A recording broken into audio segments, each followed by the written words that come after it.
all started when we had Bryce and Colin. They were 4 and 2, and we decided that we would just be so thankful and blessed if we could have a girl. We actually ended up getting pregnant without even meaning to. Ashley went to the ultrasound and to confirm the pregnancy and that sort of thing, and I'd already been to 2 other ones, so I worked that day. And she calls me up, and I'm in the middle of a root canal, and she says, "Baby, are you sitting down?" And I said, "I don't have time for this, I'm in a root canal."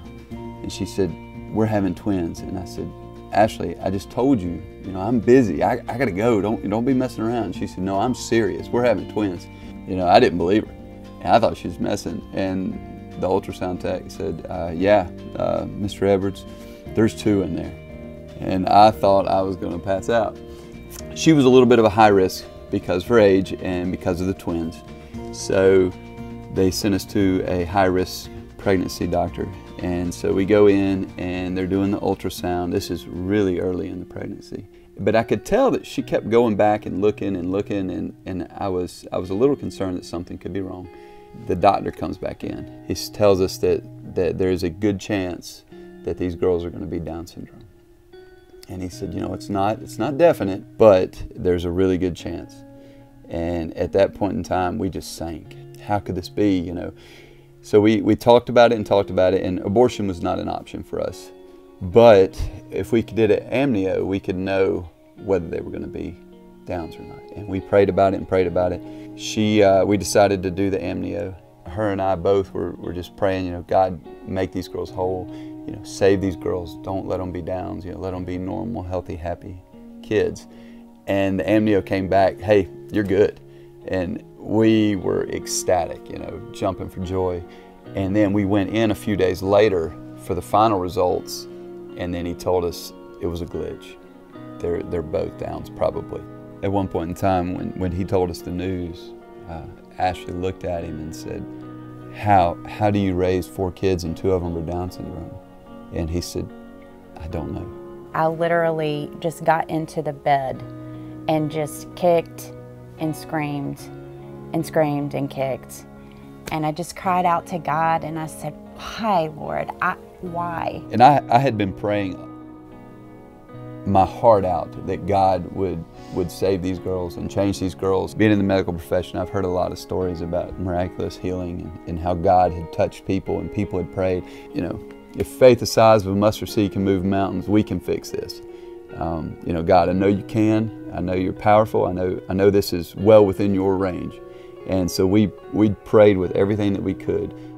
So they were born, and they were seemingly healthy. They didn't have to go to the NICU for any period of time, and they did really well. They were confirmed Down syndrome. When we got the final diagnosis and it was confirmed, yes, they were Down syndrome, there was a long period in time where I thought maybe I had done something wrong because I didn't have the faith that God said that I needed to make a miracle happen. I didn't understand why He didn't save them in my eyes, and He allowed them to be Down syndrome. And I didn't hate God, but I was frustrated and I was hurt. It probably took me about 1.5 or 2 years before I started to really understand the miracle that He did give us, with the fact that they had no birth defects. They were just 2 normal little kids that are running around. We were a very, very rare case, and I've always said, I knew that the Lord purposed them this way so that they would always have a best friend who was just like them. And it's truly true. They are best friends. At that point in time, you really start to realize that God does work things out to the good of those that trust in Him. And they're an amazing blessing in our lives. They have absolutely changed my life. It's part of my testimony, because even though I became a Christian at 12 years old, my life truly began spiritually when they were born, because I realized that I wasn't strong enough, and I truly had to seek God and trust Him. In Hebrews chapter 11, it talks about faith, and in the first verse it says, faith is being sure of what we hope for and certain of what we do not see. And so one day, we as believers, all of us, our faith is going to become sight. And we're going to meet Jesus in the clouds. And it says in 1 Corinthians 15 that we're going to get glorified bodies and we're all going to be made whole. And that includes my baby girls. And so on those days that life is hard and they are frustrated because they can't tell me what they need and I can't understand, I just stop and I think one day we're going to have long conversations together and we're going to talk about everything imaginable. And it really puts perspective on the fact that this is a broken world, but it's just temporary.